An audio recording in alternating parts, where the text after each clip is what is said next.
come along with me as I experience a lot of firsts as a press-on nail tech with this order. So this is actually the same client that ordered my last viral set, which is this bee and ladybug set. This girl's style is so cute. I literally love both of them so much, so I'm glad she recommended them both. And honestly, I've been waiting for an excuse to do these 3D lips for such a long time. Here's the inspo, by the way. Also, I love so much the like belt look, like the one nail with the, I think, snake print, and then there's like the metallic beads on the edges that makes it look like it's a belt. I love that. And adding little chains everywhere. I bought a bunch of chains and I haven't been able to use them, so I'm glad I got to use a little bit of everything on this set.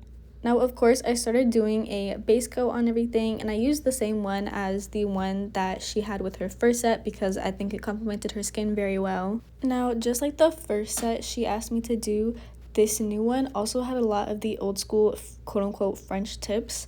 I prefer the more deep French tip, so this was one of the new things. At first I was like, is this gonna look cute? But then towards the end I was like, okay, I see the vision. One thing I will say though, it is so hard to get the old school Frenchies the same like shape and arch and length, in my opinion.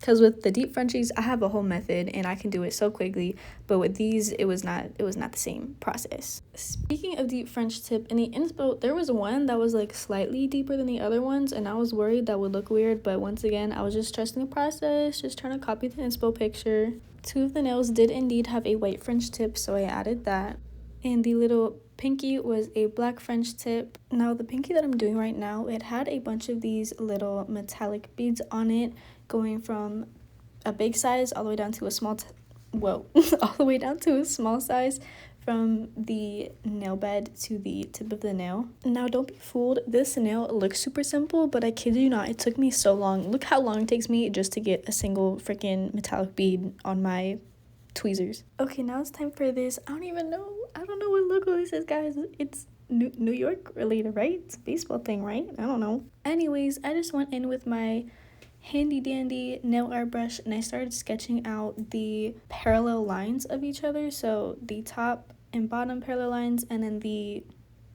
there's a better way to describe it, the horizontal parallel lines and then the vertical parallel lines. And then I drew the little line between everything diagonally, and I just left it at its bare bones like that for a minute, and I moved on to the eye. Once again, I'm starting with the bottom horizontal line, and then I'm going to the vertical line and topping it off with the top horizontal line. This video is already getting so long, so I hate to do it to y'all, but I'm going to start a part 2. I'm going to show you how I finished this nail and that part and many more to come.